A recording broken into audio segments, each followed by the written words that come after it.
Hi guys, welcome to our daily encounter.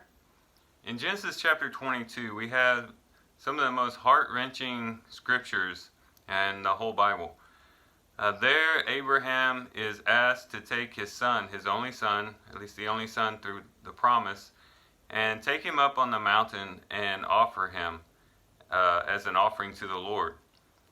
And as we think about that chapter, and we put ourselves kind of in Abraham's place, we just think about what a difficult challenge that would be to be asked to give up something so precious.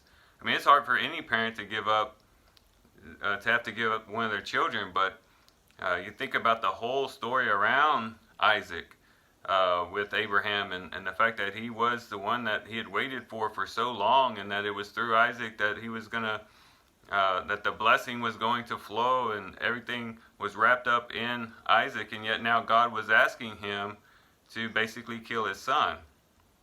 Very, very difficult situation.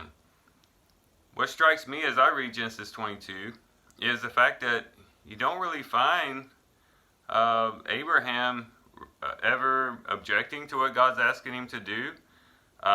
We don't know what was going on in his heart and in his mind, but as far as just strictly going by the text, there doesn't seem to be any outcry or any strong emotion that Abraham shows. He just very methodically wakes up early the next day, takes some of his servants, and goes down the journey to the mountain to offer up his son.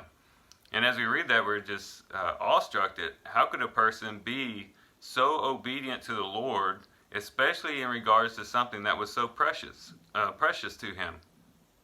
Well, Hebrews chapter 11 gives us the answer to that question. In Hebrews chapter 11 and verse 17, it says, "By faith Abraham, when he was tested, offered up Isaac, and he who had received the promises was offering up his only begotten son. It was he to whom it was said, 'In Isaac your descendants shall be called.'" So again, what we said before, all the promises were in Isaac. In verse 19, "He considered that God is able to raise people even from the dead, from which he also received him back as a type." So the key to Abraham being able to give up something so precious was faith. Wasn't anything really complicated. It wasn't some type of sophisticated meditation system that he had come up with, or any elaborate approach to God or anything like that. It was just simple faith. He said, in his heart he believed, yeah, God's asking me to offer up my son, but by faith I know that God can even raise my son from the dead, and he'll still fulfill his promise. So how does this apply to us?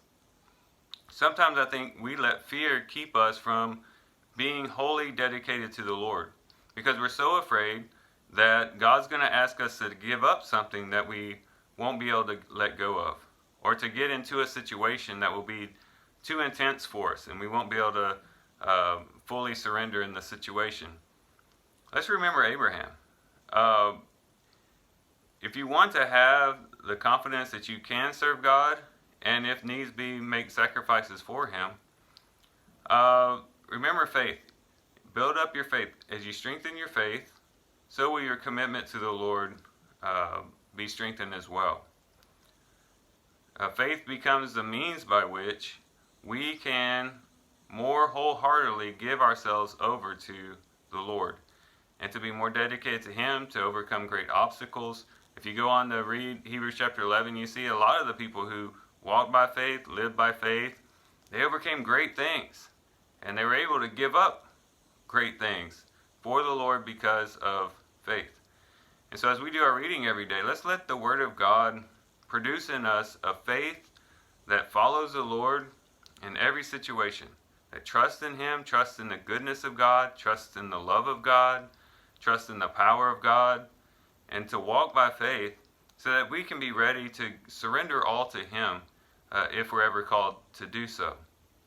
So let's make faith the focus of our day today. Let's meditate on faith, think about our faith, how we can increase our faith by increasing our view of God and all these things mentioned, his faithfulness, his love, his power, and all those things. So thank you guys for watching the video today.